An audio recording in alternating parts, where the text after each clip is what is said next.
Ferðalag mitt til Íslands hófst þegar ég var 15 ára gamall.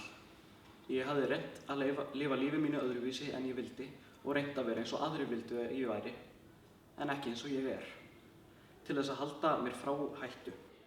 Að því kom að mér fannst ég ekki geta haldið áfram að svíkja sjálfan mig með þessum hætti, en ekki gat ég útskýrt þetta fyrir fólki, því fólk myndi ekki skilja.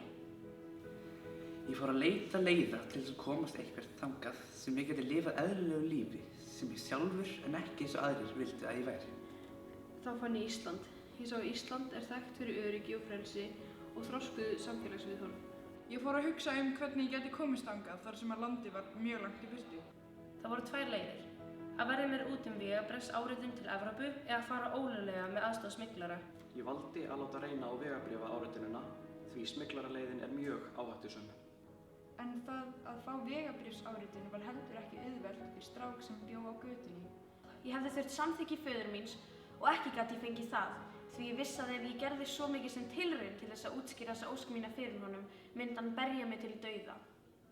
Ég hafði aldrei fengið samþykki til þess að fara. Ég leitaði til samtaka í Marokkó sem starfa leynilega og þau útveguðu mér vegabréfsáritun. Loks kom jákvætt svar. Ég fekk vegabréfsáritun til Spánar. Ég vissi hins vegar að ég fengi aldrei vernd á Spáni og ég héldi för minni áfram til Íslands. Sá eini sem ég hafði rætt við kynhneigð mína var bróðir minn og hann ákvað að aðstoða mig. Leið og ég var komin til Íslands leið mér betur. Með tímanum fór ég svo að upplifa slíkan frið og hamingju að mér leið sem fugli í búri sem hefði verið gefið frelsi. Á Íslandi tóku allir vel á móti mér og fólk tók mér bara eins og ég er.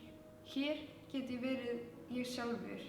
Ég komst í kynni við samtökin 78 sem hafa aðstofað mig mikið og í gegnum þau hef ég kynnst öðrum sem eru eins og ég og eignast marga vini.